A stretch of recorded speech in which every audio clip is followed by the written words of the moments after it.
बोलिए सतगुरुदेव महाराज की जय। सभी को सादर जय श्री सच्चिदानंद। सभी को नमस्कार। पिछले भाग में हमने गुरु महिमा का वर्णन सुना। आज हम भक्ति के महत्व के बारे में जो विचार रख रहे हैं। भक्ति के बिना हमारा जीवन अधूरा है। रामचरितमानस में जो है एक चौपाई है, आप उस पर विचार करें। कहा, भक्तिहीन नर सोवई ऐसे, बिनु जल बारद देखऊं ऐसे। तुलसीदास जी कहते हैं, भक्ति के बिना हमारा जीवन ऐसा है जिस प्रकार जब वह बादल आते हैं और गरजते भी हैं, सिर्फ जो है वर्षा नहीं करते। तो वर्षा नहीं करते तो बादल का कोई महत्व नहीं रहता है और सिर्फ देखने की ही बादल होते हैं। ऐसे ही हमारा जीवन है, सिर्फ हमारा जीवन एक देखने के जो है समान है, इसका कोई महत्व नहीं है। जिस प्रकार जो है बादल का महत्व पानी वर्षा से होता है, ऐसे ही हमारे जीवन का महत्व भक्ति से होता है। तो भक्त और भगवान की जोड़ी होती है। तो भक्त और भगवान की जोड़ी है, तो भक्त के लिए क्या करना पड़ेगा? भक्ति करनी पड़ेगी। और भक्ति जिन्होंने की है तो आज उनका इतिहास है और जो है भगवान और भक्त का जो है महत्व है। जिस प्रकार मीरा ने भक्ति की, अपने जो है संतों के शरण में गई और रैदास गुरु को जो है अपनाया और उनसे ज्ञान प्राप्त किया, उनके पास सत्संग सुनने जाती थी। इसी प्रकार सारे भक्तों की हम कहानी देखते हैं तो सभी भक्तों ने गुरु को धारण किया और उनसे ज्ञान प्राप्त किया और उनके सद्मार्ग पर चलकर अपने जीवन को जो है लक्ष्य तक पहुंचाया।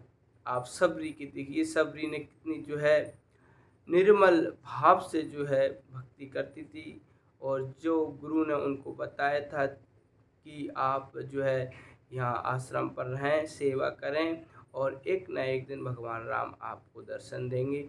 तो उनकी जो है विश्वास और उसकी जो है श्रद्धा सबरी की जो है एक दिन भगवान राम आए और उनको जो है दर्शन दिए और भगवान राम ने फिर उसको जो है नवदा भक्ति का जो है ज्ञान दिया। तो नवदा भक्ति 9 प्रकार की भक्ति जो है बताई गई हैं।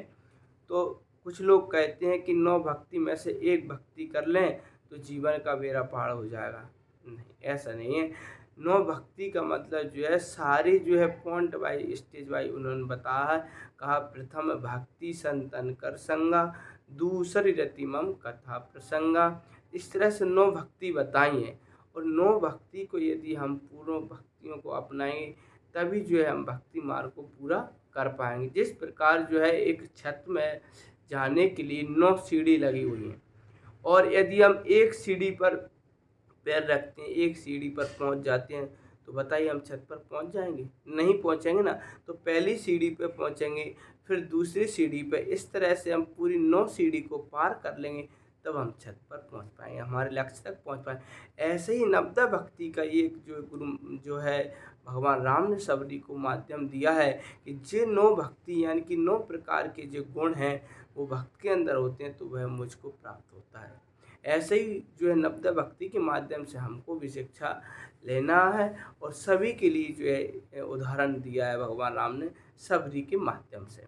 तो ऐसे ही सारे भक्तों ने जो है, प्रहलाद ने भी जो भक्ति की तो नारद जी से ज्ञान प्राप्त किया और जो है सत्संग सुना, तब उन्होंने फिर भजन ध्यान किया तो जो है वो भक्त कहलाए।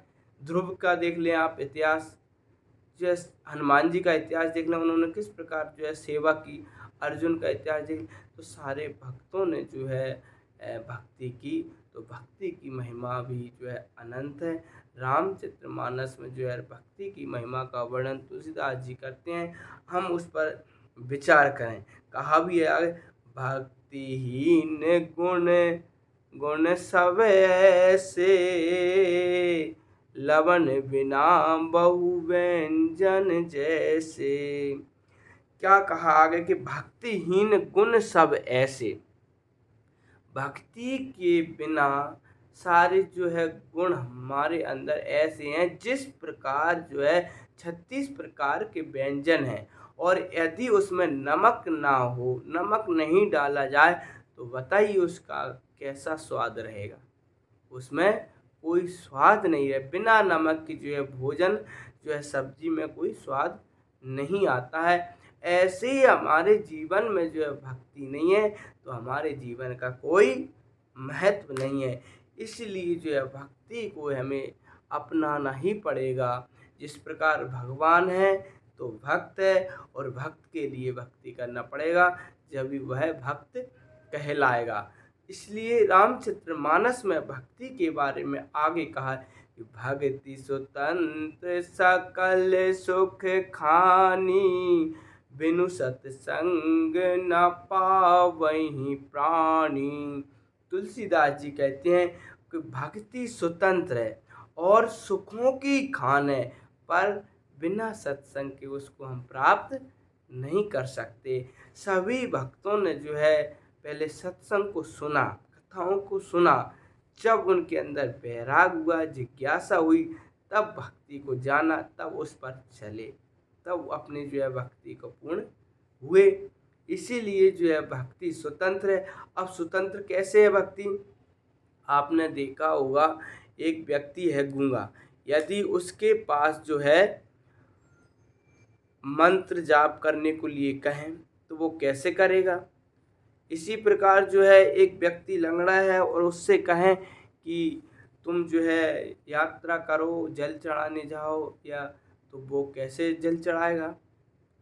और इसके अलावा कोई बीमार व्यक्ति पड़ा है खटिया पर, उससे कहें कि भाई तू माला का जाप कर, तो उसका तो हाथ भी नहीं चल रहा, तो वो कैसे करेगा? तो जो अन्य प्रकार की जो बाहरी भक्ति है वो भक्ति के लिए नहीं कह रहे। भगवान राम भगवान कह रहे हैं वो स्वतंत्र है और सरल है और सुखों की खान है। तो वो स्वतंत्र भक्ति कौन सी है? वो 24 घंटा चल रहा है, तो रात में भी चल रही हो भक्ति। जो हनुमान जी ने निरंतर भक्ति की है, सुन रे पवन सुत पावन नामू, अपने बस कर राखे रामू, जपत निरंतर हनुमत वीरा। तो जपत हनुमान जी ने क्या निरंतर जाप किया उस भक्ति का, तो वो कौन सा नाम है जो निरंतर चले? वो ही स्वतंत्र भक्ति हमारे अंदर है, वो श्वासों में है। उसका ही ज्ञान समय के सद्गुरु, समय के संत कराते हैं। तो उस भक्ति को जब हम जानेंगे तभी जो है हम सच्ची भक्ति कर पाएंगे। और सच्ची भक्ति के लिए हमें सच्चे संतों का, सच्चे गुरु के पास जाना होगा। और सच्चे गुरु का ज्ञान कैसा होगा? जो हृदय की भक्ति बता दें। जिस प्रकार रामचरितमानस में कहा है कि राम भक्ति चिंतामणि सुंदर, बसहि गरुड़ जाके उर अंदर। भगवान कहते हैं कि भगवान की जो भक्ति है वो मणि के समान है, और वो कहाँ है? बसई गरुड़ जाके और अंदर, और यानी हृदय। तो कहाँ है? वो हृदय के अंदर जो भक्ति है उसका जो ज्ञान करा दे वो ही सच्चा गुरु है। तो आज समय के सद्गुरुदेव श्री सतपाल जी महाराज हैं, और वो हृदय के अंदर भक्ति का ज्ञान करा रहे हैं। सभी जगह जो है संत महात्मा ज्ञान प्रचार कर रहे हैं, सभी जगह आश्रम हैं। तो हम भी जो है उन संतों के पास जाएं, गुरु के पास जाएं और जिज्ञासा प्रकट करें कि वो भक्ति हमारे अंदर है। जो भक्ति को अर्जुन ने जाना, मीरा ने जाना, प्रहलाद ने जाना, सारे भक्तों ने उस भक्ति को जाना, उस भक्ति को जो है हमें भी प्रदान करें। तो हम भी उस भक्ति को जानेंगे और फिर उस भक्ति पर चलेंगे मार्ग पर, तो हमारा जीवन भी ध्रुव, प्रहलाद, मीरा के जैसा हो जाएगा। तो आप विचार करें इस भक्ति मार्ग पर चलने के लिए। इस भक्ति मार्ग के लिए मैं आपको 4 चीज़ बता रहा हूँ। जिस प्रकार घाट के 4 पैर होते हैं, तो चारों पैरों पर वह खटिया रहती है, चारपाई भी बोलते हैं उसको। यदि उसका एक पैर नहीं रहेगा तो वो सही काम नहीं करेगी, सही नहीं रखी रहेगी। इसी प्रकार भक्ति के 4 पैर क्या हैं? आप ध्यान से सुने, विचार करें। सबसे पहला काम है सत्संग। तो पहली जो पाया है वो सत्संग है। भक्ति के लिए हमें पहले सत्संग में जाना पड़ेगा, क्योंकि सत्संग से ही विवेक की प्राप्ति होती है, सत्संग से ही वैराग और हमें ज्ञान समझ की प्राप्ति होती है। तो दूसरी चीज़ जो है हमें क्या है, सत्संग के बाद दूसरा जो पैर है वो है हमें सेवा करनी पड़ेगी। तो सेवा, असहाय लोगों की सेवा, गुरु दरबार की सेवा, संतों की सेवा हम करेंगे। जब संत गुरु प्रसन्न होंगे सेवा से, तब हमको फिर क्या मिलेगा? वो ज्ञान देंगे, वो भजन देंगे। तो तीसरा जो पैर है वो भजन है, जो सब भक्तों ने किया है। भजन कौन सा? जी राम राम कृष्ण कृष्ण ओम नमः शिवाय नहीं, वो अंदर का भजन है, वो अंदर श्वासों में चल रहा है, वो 24 घंटा उस भजन का जो ज्ञान देते हैं वो ही सच्चे गुरु हैं। तो तीसरी क्या हुआ? भजन, वो है नाम। और चौथी जो है पैर है वो है दर्शन। तो चौथी चीज़ है, हमें संतों के गुरु के दर्शन भी करना पड़ेगा। तो जिसके पास ये 4 पैर हैं, क्या है? सत्संग रूपी गंगा जैसी सत्संग, सेवा, भजन और दर्शन। तो चारों ही पैर जिसके मजबूत हैं वो ही पक्की भक्ति कर पाएगा। तो इस प्रकार जो है सारे भक्तों ने 4 पैर को मजबूत किया, तब वो भक्त कहलाए। ऐसे ही हमको भी जो 4 पैर मजबूत करने पड़ेंगे, सत्संग, सेवा, भजन और दर्शन।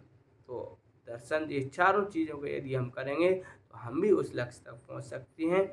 तो आगे जो है नाम की महिमा का वर्णन होगा अगले भाग में, ज्ञान की महिमा का वर्णन होगा। इसमें जो तीसरी बात बताई ना, तीसरा पैर जो है भजन, तो हमें सत्संग की प्राप्ति हो रही है, सेवा भी हम कर रहे हैं। अब जो भजन कौन सा करना है, तो भजन की महिमा हम जो है अगले भाग में बताएंगे। उसकी अनंत महिमा है भजन की, नाम की। तो आगे हम उस पर चर्चा करेंगे। इन्हीं शब्दों के साथ मैं अपनी वाणी को विराम देता हूँ। बोलिए श्री सतगुरुदेव महाराज की जय। सभी को प्रणाम।